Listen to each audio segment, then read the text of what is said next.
Hi everyone, my name is Pelin. My pronouns are she, her. I'm working at Contact and I'm one of the curators and producers of the festival. Welcome to Queer Contact Festival 21 and thank you so much for joining us online. We are delighted with the program this year, which has been co-created by some amazing guest artists, Darren Pritchard, Cheddar Gorgeous, Ella Otamova, and Kate O'Donnell. Before we start the event, I would like to give housekeeping and safeguarding information. Queer Contact 21 is taking place online with many of artists on location at Contact.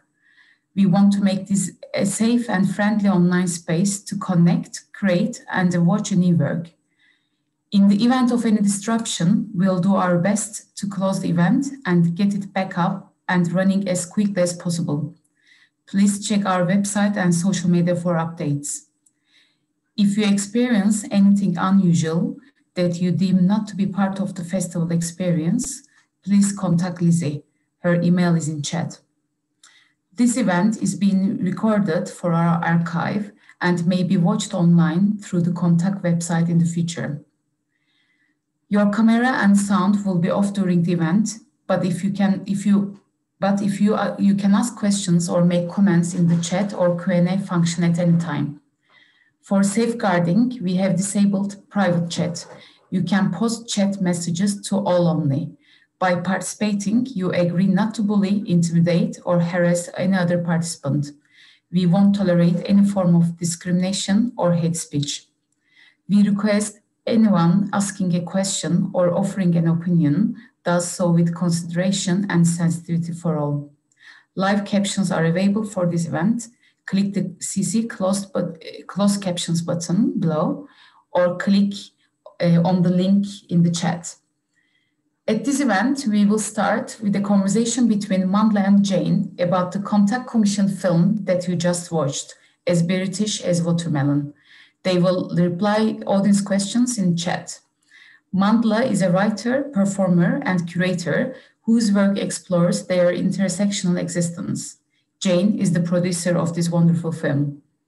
This event will include a discussion of topics including trauma and abuse. For this reason, it will be supported by mental health practitioner Precious. Precious, can you introduce yourself shortly? Hi, everyone. That was amazing, firstly, I'd like to say. So I'm just here on hand, just in case anything's come up for you that was particularly traumatic or something that you feel that you need to have more conversation around. The number will be available, I believe, in the chat for you to give me a call if you do feel that you need a bit more emotional support with it. And I'll be able to signpost you onto some therapists and organisations that should be really helpful for you. So as I say again, the number will be in the chat and I'll be available for half an hour afterwards as well, just in case you feel that you do want to give someone a call. Thank you. Thank you so much. Now I'll hand over to Jayne and have a wonderful evening. Ricardo. Okay. Okay. Hi, welcome to our Q&A for As British as a Watermelon. Here is the star of the show, Mandla, and they've brought a friend with them, their very own fluffy watermelon. So I'm going to start the first question, Mandla. Hi, Jayne. So just to put the show into context, we got some Arts Council funding, didn't we, Mandla? Thank you very much, Jayne, for all your hard work. And then we got our collaborators together and we approached Jo Fong and Sonia Hughes to work with us to collaborate and develop a live show, a full live show. And as we were developing the live show with Jo and Sonia, COVID numbers were going up and up and up. And Contact were like, I think now is going to have to be a film. So we had to use the development we'd got and think about now how we're going to turn this into a film, even though we hadn't even made the live show. So it was a really big process, wasn't it? It was an interesting process and a process that changed really due to COVID. So I guess my first question, Mandla, so for you is, this was your first show. You've never made a show before, a film or a live show. And you worked with some very generous collaborators who were very flexible and open to make this happen. And how did you find the process of making a live show and then adapting that into a film where you work with a film director and a director of photography? And how did COVID affect the process? Because we did a lot of it on Zoom, didn't we? And how did you find working on Zoom? So over to you, Mandla.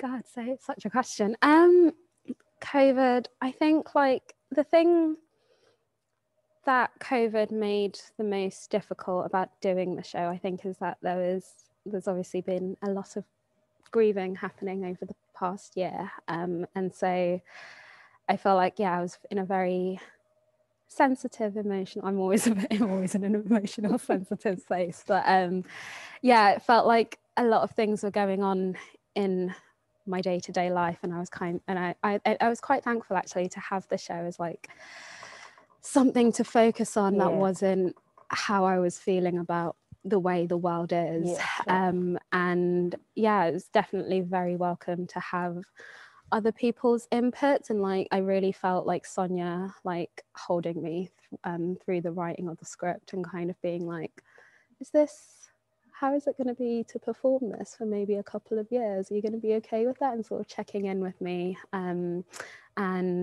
like Graham sort of coming in later on and thinking like, when he sort of sent the idea for like the set and the lights and stuff, I was like, oh, of course that's what the show looks like. But I was too busy sort of like fiddling with the watermelons to kind of think of like that sort of visual scape. And so even like collaborating with people was it was very nice to not be alone in a cold studio. Well, I sort of was alone, but to have you, to have Jo, to have Sonia, to have Graham, and everyone who sort of came in and talked to me and asked questions and was excited about the show. I think that was the main difference between the work in progress stage of last year, was just that like having that team of people, that bubble of support, kept me excited about it, and like, oh, okay, there is a point to doing it. Because I feel like when last year in March I was just like, oh, I guess that's done now. I'm not breaking any watermelons in my house, so there's no more of that. So I'm very, very thankful that I got to keep doing it and to keep like and I think as a show it was very ambitious, wasn't it? And I mean, for me as the producer, I found the way that you collaborated so openly and honestly and really professionally with all these really wonderful collaborators, Jo Fong, Sonia Hughes, they've been working for 30 years. Graham Clayton-Chance, who I worked with Graham here when we were young people at the Contact on a show, you know, working for 20, 30 years. And Ben, the director of photography, the camera person who'd worked with Steve Coogan, and a whole range of big names, and John Krauser, the costume. You really collaborated with all these wonderful people, and that was such a lovely thing for me to watch and see. And the journey that you went on over the sort of, how long was it? 6 months, 9 months, a year, and you just worked and clicked and learned, I think, very quickly from the process. Yeah, so a very big congratulations, I think, from us all. Thank you. No, it felt kind of weird because obviously, everyone's so like established and knows what they're doing, and I was just kind of like, I have these watermelons, and we're gonna work around them. So yeah, I'm very glad that everyone was sort of like on board with that and kind of let me it felt like a collaborative thing, and everyone was sort of like communicating and cared about the show. They really cared about the show, and they worked sort of very one-on-one with you as well, didn't they? Because sometimes when you collaborate, everybody gets together in a room, but that didn't happen with you. You worked quite, you know, very intensely with each collaborator, and then the whole show, the whole picture developed from that, didn't it? It was quite a really wonderful method that we just developed quite naturally. Yeah, and I think it was great as well, even though it was like Zoom sessions, sort of having like 3-4 hour sessions with Joe and working on movement and stuff. It was still felt like very intensive, and I was exhausted. Just sort of like filming little bits in my house and sort of bringing it to life. And then obviously thanks so much to Contact for letting me have weeks where I could just like not be doing it in my house. I think as well, that sort of stagnancy, that sort of like being in the same room all the time, like it's really huge thank you to Contact for getting me out of that. yes, thank you, Contact. So my next question before I move on to the ones in the chat is, why did you choose the Orphan song? Well, so there's a bunch of different reasons, I guess. Earlier on, when I started working with Jo, she'd asked me if the show was a song, what would the song be? And I spent a long time sort of thinking about that and sort of be like, oh, maybe it's this one. Like, actually, no, it's not. And then obviously with film, there's like copyright and stuff. And so I kind of, so the song that I chose, Amara Bini Goma Gababa, it's a folk song. And we call it the Orphan song because it doesn't belong to anyone, but it's also a song about an orphan. And there's a bit in the show where I talk about the intricacies of saying my name and how I don't say it, but that my name is in that song. So it felt like, oh, I go on this whole thing about how I've literally taken my surname out of public service because it's just constantly butchered. So yeah, it was nice to, in the live show there wasn't a point where I actually said my surname, and so in the song I actually say it, and so it's that kind of like the N and the K. So thank you, Mandla. Do you want a question from people asking questions online already? Audience who we can't see? Hi. So this is from Freddie. What emotions led you to tell this story? Oh God, I don't know if it was emotion and maybe more procrastination. So when I started making the show, it was like a 10-minute scratch at Mother's Bloomers at the Royal Exchange. And I did this like citizenship test where I got like a white British person to like answer all these questions, because I was meant to be studying for the test at the time, but I was like, why do I have to do this? Do I even want to do this? Do I want to be a British citizen?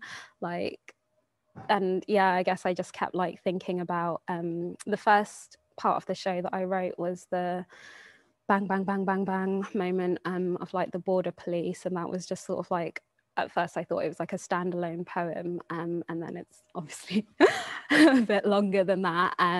So yeah, that was the first part of the script to happen, and then it was kind of like I'm supposed to like love this country and like want to be here forever, but like being foreign here is very, it's a very strange feeling, and it's something that I still feel. And And what was it like coming out or telling your story in the citizenship? In the interview room. Oh, the asylum interview. That was really strange because like I hadn't so the series with that's like all the questions that are like not given much context. I thought that would be interesting to put in because they were all questions that I was asked in my interview for asylum that I had when I was 18, and a lot of them were like questions that people ask queer people in general, like, how do you know? What if you don't like it? And like I just find it very interesting that like these are questions that people ask in order to disrespect who you are, but they're also questions that you have to answer in order to prove who you are, in order to be believed, and in order to be given protection. So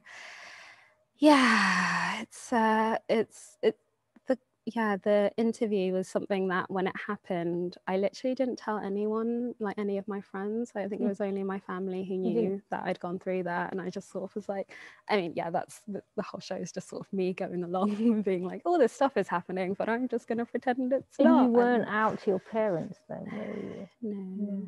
So it was,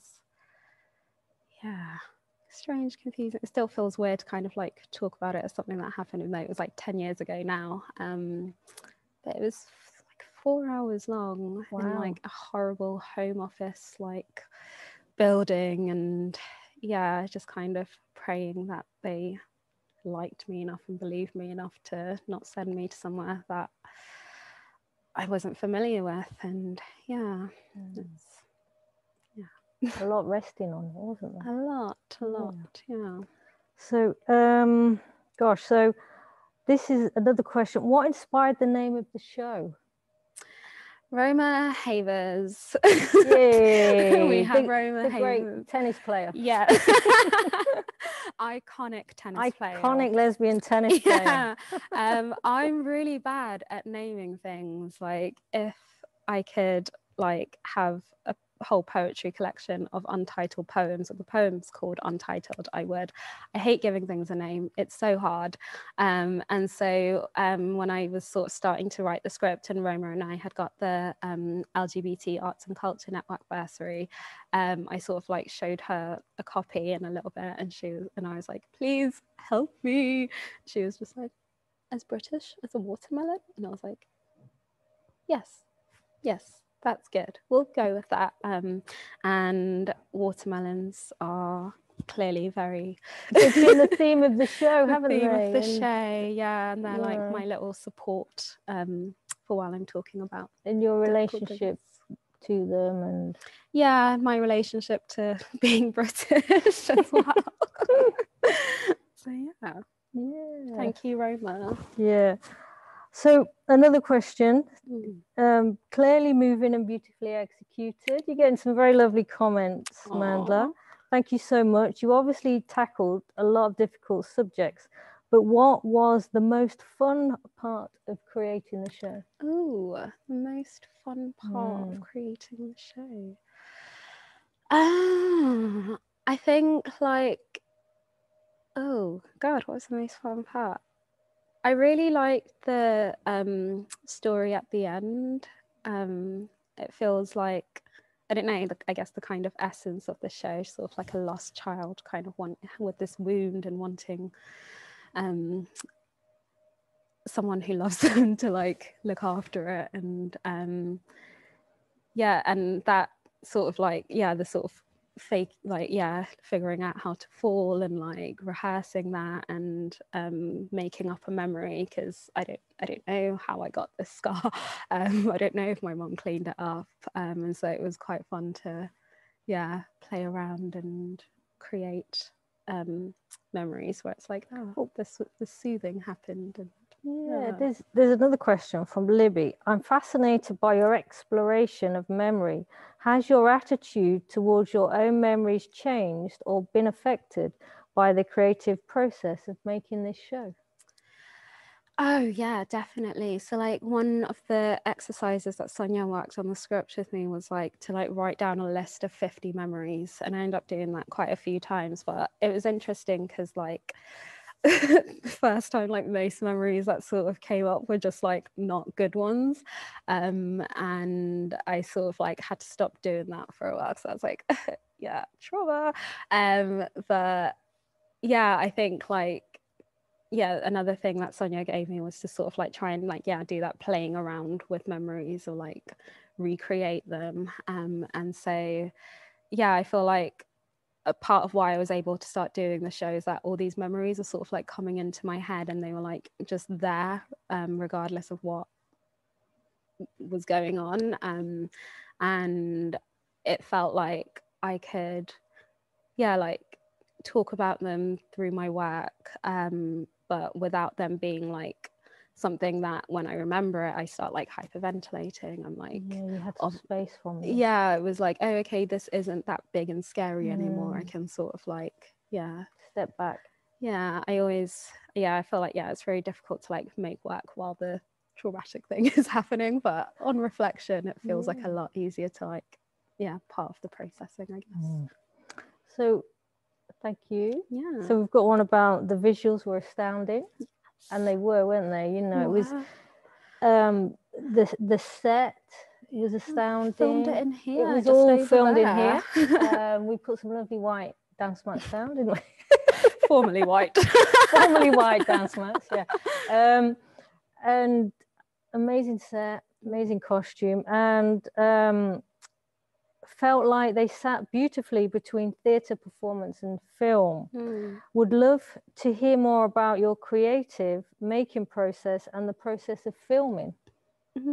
Yeah, I was really scared about filming, and because I guess like we're now in a space where it's like everything's sort of becoming film, and like one thing that I didn't really want to do was just like a straight up like shoot of the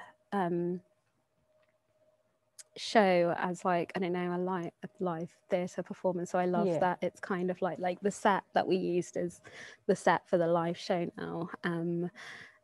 But yeah, I feel like the film is like its standalone experience, and yeah, it's so beautiful. It is, and yeah, I feel like the one thing that I was like fascinated by a film was just like all the different sort of angles that we could get that you don't get when you're watching live theatre. You just sort of have everything is in front of you, and that's that. And so being able to get really close and like be all up in. And you performed so well to camera. Thank you. Mandla. I couldn't believe it. I was like, have you done this before? Oh my god, I think like it was also like just feeling comfortable with who was in the room. I felt like, so even though it wasn't physically being held, I did feel very held and supported. And yeah, Graham was just like, I don't know, I was really scared about like working with a film director, because I was like, oh my god, what if they're like mean and scary, and like I don't know what film directors are like. I have no idea. And yeah, Graham was just like, yeah, you an really absolute clicked, dream. didn't We you? really clicked. Yeah, we did. It was really lovely. That was great. And you really got the editing as well, didn't you? You know, you really, you know, because you edited it with Graham, and together you chose some great movements, and you really understood the process. Yeah, no. How did that feel? I was amazed watching you do that. I was like, go Mandla. No, it was, I think like, it was just fun to do something new, and to have, like I said, people who believed in it, who cared about it, and that kind of pushed me to sort of be like, let's make this the best film I can make. Yeah, and the movement was really lovely that you went through with Joe, wasn't it? Yeah, and I think like as well, it was great having you sort of like around as well, because there was at one point during the process towards the end, I just sort of tried to take most of the script away and kind of was like editing. Yeah, so like, yeah, talking things through with you and kind of being like, maybe that's a bit too poetic, maybe you can like say things to people. It's like, okay, yeah. I did get a bit like kill your darlings a little bit, but yeah, it's good to have someone to bring me back down. Yeah. So we've got another question. I know we haven't got long left, have we? But what do you hope people take from the show? I don't know if I can tell people what to take from the show. I think if different people will take different things from it. I think I don't know if anyone who's watching the show, mostly my friends probably, have children or not, but I think like be nice to your kids as like the bare I'll second that. Yeah, just give kids love and nurturing and protection, and a lot of people, I don't know, don't look after children and then sort of raise a generation of sad fuck. I don't know if I'm allowed to say that. Beep it out. Yeah, I don't know. I think like, I guess, looking at my own life, I'm just kind of like, I have a lot of rage and anger, because from when I was a child, it was like, oh, all these things that should have been there when, and it feels like it was it's choices that people made to not. So be good to children, give them lots of love and adoration. Okay, I think we've got time for one more. Yeah. So how do you look after yourself and your mental health whilst recounting these difficult memories? Great question. I now have a therapist, which is amazing. I feel like everyone should have a therapist. And I have acquired about 60 plants in the process of making the show. How many? 60. So you've got 61 now. 61. Jayne gave me a plant and it was one that I killed last year. So it's like, oh my God. Rebirth. Yeah. And like, learning how not to kill the plants and like watching them grow over the past couple of months has been a big part of my self-care. Like sort of like have to wake up every day and water like a section of the plants in order to get to them all. So like, just watching them grow, and like I have like the most amazing group of friends who just give me lots of love and support constantly. And having you around sort of remind me to take it easy at certain points. And I just felt like I was in a good place to be doing it. I didn't feel like I was sort of Good. Thank you. I feel like we really bonded. Really beautiful. We did, didn't we? Yeah, it was lovely to work with you, Mandla. I find you a very inspiring person. Oh, yeah, I do. And you've created a wonderful film, and you've shared it with the world. The whole world. Not that we can actually see anybody, but and at least one person is watching from America. Yeah. Are there people out there? Good. We've got 2 minutes left. Shall we have another question, or do you want us to wrap up? All right, okay, I've got wrap up. So thank you, Pelin. So just to say thank you to everyone who worked on the show. Yeah, thank you so much. And thank you to Queer Contact. Big love for Contact. I've sort of like been hanging around here since I moved here 5 years ago, and I haven't really left. So thanks for letting me do a show, guys. Yeah, I would have still been here either way. Great. Okay. Cheers. Okay. Thank you. Thank you for watching. Yeah. Okay. Thanks. Thank you, Mandla. Thank you, Jayne, for this lovely conversation. And also, I should tell that it was really beautiful to have this journey with you both from the beginning to today. And also thank you, everyone who attended this evening, wherever you are. I would like to let you know that this film will be on demand for a week from Tuesday next week, if you want to recommend to your friends. Also, I hope you can join us for some of other queer contact events in the program over tonight and tomorrow. In half an hour, we will be hosting Russell T. Davies and Nathaniel Hall in this space.